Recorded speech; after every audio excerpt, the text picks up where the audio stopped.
मुबशर साहब, आपसे सवाल है। तारक साहब ने बताया कि कैसे समाज में अगर कोई कारोबार करना चाहता है तो कैसे कारोबार करना चाहिए, क्योंकि मीट बनाने वाले भी हम ही है, खाने वाले भी हम ही, और ताजर बरादरी से भी हमारे में ही लोग हैं। आपसे सवाल, फूड एंड सेफ्टी डिपार्टमेंट हो या म्यूनसिपलिटी या फिर कंज्यूमर अफेयर्स जो फूड के ज़ुमरे में आ जाता है, अभी तक मुझे लगता है बानिहाल सब डिवीज़न में ऑलमोस्ट 600 से लेकर 700 जो दुकानदार है, क्या मार्केट चेकिंग देखने को नहीं मिल रही है? इसके मुतालिक आप क्या कहना चाहो? सबसे पहले आप लोगों का बहुत बहुत शुक्रिया। बहुत बेहतरीन सवाल था। मेरे बड़े भाई तारिक डार साहब ने इस पर जो है बखूबी रोशनी डाली। मेरा ये कहना है सबसे पहले कि बानिहाल, जिस तरह से मैंने पहले भी कहा, बानिहाल एक ऐसी जगह पर वाक़या है, बानिहाल ऐसी एक लोकेशन है जिसका कल्चर जो है वो कश्मीर वैली के साथ जो है वो मिलता है। ये इतना बड़ा ग्रॉस नेग्लिजेंस और इतना बड़ा ब्लंडर हो कैसे गया कि अगर वादी कश्मीर में पिछले 15 दिनों से इस चीज़ पर जो है वो तहकीक हो रही है कि ये मीट जो डीप फ्रीज़र में रखा जाता है या 15-20 दिन पहले का जो मीट है या जो एक्सपोर्ट होके जो बाहर से मीट हमारी वादी में आता है, वादी कश्मीर में आता है,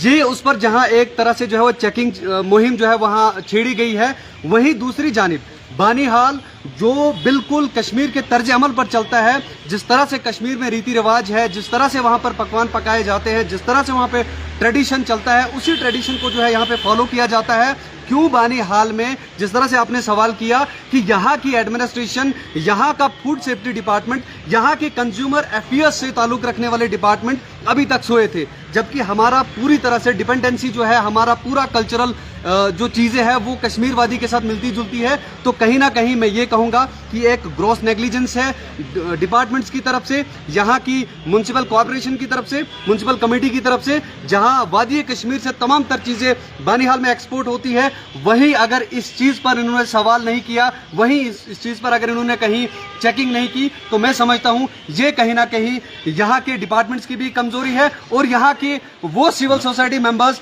जिन्हें ये पता था कि वादी कश्मीर से बहुत सारी चीज़ें हमारे बानिहाल एरिया में भी आती है और कहीं ना कहीं उन पर भी सवालिया निशान कहीं ना कहीं खड़े होते हैं कि उन्होंने अब तक दांतों तले अपनी जबान दबा के क्यों रखी, क्यों बानिहाल की आवाम को ऐसा गंदा और गलीज खाना खिलाया गया, जबकि वादी कश्मीर में पिछले 10 दिनों से ये मार्केट चेकिंग हो रही है। हर जगह पर जो है वो लोग देख रहे हैं कि गंदी से गंदी चीज़ें वहाँ पर जो है उनको दस्तयाब हो रही है, हॉस्पिटल्स के नज़दीक जो है वो गंदी चीज़ें दस्तयाब हो रही है। तो वहीं दूसरे जानिब बानिहाल जो एक कोना है कश्मीर के साथ जुड़ा हुआ है, जो एरिया जम्मू के साथ जुड़ा हुआ है, जो एरिया कश्मीर के साथ जुड़ा है, दोनों तरह की जो है चीज़ें वो बानिहाल में आती है। तो यहाँ पर इतना बड़ा ब्लंडर, इतनी ग्रॉस नेग्लिजेंस नहीं होनी चाहिए थी। मैं समझता हूँ कहीं ना कहीं यहाँ पर एडमिनिस्ट्रेशन की भी गलती है, यहाँ पर फूड सेफ्टी डिपार्टमेंट की भी गलती है और वहीं दूसरे जानिब यहाँ की आवाम भी इस चीज़ के लिए जिम्मेदार है। अगर उनको पता है कि ये वही रिश्ता है, ये वही कबाब है, ये वही वैरायटीज़ है जो कश्मीर में है, जो जम्मू में है, तो हमारे यहाँ उतनी बड़ी इंडस्ट्रीज नहीं है, ये इतनी स्मॉल स्केल इंडस्ट्रीज नहीं है जो इतनी ज़्यादा पैदावार आपको जो है वो पैदा करा सकती है या दे सकती है। तो कहीं ना कहीं मैं ये कहना चाहूँगा कि कुल मिलाकर अगर देखा जाए तो ये तमाम तर यहाँ के लोगों की भी गलती है, यहाँ की एडमिनिस्ट्रेशन की भी गलती है, यहाँ की क्या कहते हैं फूड सेफ्टी डिपार्टमेंट की भी गलती है। तो मैं एक बार मोदबाना गुजारिश करना चाहूँगा फूड डिपार्टमेंट से, ये सिर्फ मसला मीट का ही नहीं है, ये सिर्फ मसला पनीर का ही नहीं है जिस तरह से हमारे बड़े भाई तारिक साहब ने कहा, बल्कि इसके अलावा यहाँ पर नकली चावल भी जो है वो मार्केट में पहुँच चुके हैं। इसके अलावा हमारे पास आइसक्रीम में इतनी ज़्यादा मिलावटें हैं वो भी यहाँ पे पहुँची हुई है। इसके अलावा ब्रेड जो अमीर या गरीब या बीमार या सुस्त आदमी या चुस्त आदमी खाता हो उसमें भी मिलावट पाई जाती है। इस वक्त अंडे बनाए जा रहे हैं उसमें भी मिलावट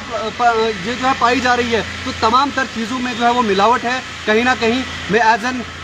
यहाँ का इंडिविजुअल, यहाँ का बाशिंदा होने की तरफ से यहाँ की एडमिनिस्ट्रेशन को उजागर करना चाहता हूँ, यहाँ के डिपार्टमेंट्स को उजागर करना चाहता हूँ कि गरीब लोग, अमीर लोग या हर एक शख्स जो है इन चीज़ों से जो है वो वाबस्तगी रखता है, इन चीज़ों को जो है वो शाम के टाइम खाता है, पकवान उसके सामने भी होते हैं, उसके घर में भी ये सारी चीज़ें पकती हैं। तो इस पर जो है वो कार्रवाई की जाए। और ये जो यहाँ पर आज वाक़ा हुआ, बहुत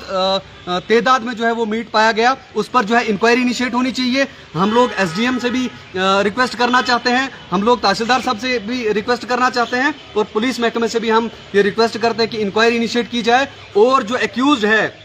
जो लोग इसमें मुलविस है उन्हें कड़ी से कड़ी सजा दी जाए। और एक और रिक्वेस्ट ये रहेगी कि बानीहाल टाउन में या फिर रेलवे स्टेशन या फिर इसके आगे जितने भी होटल्स और रेस्टोरेंट्स है उन्हें कुछ टाइम के लिए जो है वो बंद किया जाना चाहिए। जो भी नॉन वेजिटेरियन सप्लायर्स जो वादी कश्मीर से जिनको सप्लाई होती है उन्हें फिलहाल बंद किया जाना चाहिए, जब तक ये वबा, ये बीमारी, ये कैंसर का जिसको हमने दावत दी है, जो कैंसर जैसी बीमारियां फैलती है उनको जो है तब तक बंद किया जाना चाहिए। जितने भी नॉन वेजिटेरियंस होटल हो या रेस्टोरेंट हो उनको बंद किया जाना चाहिए। जब तक ये सारी चीजें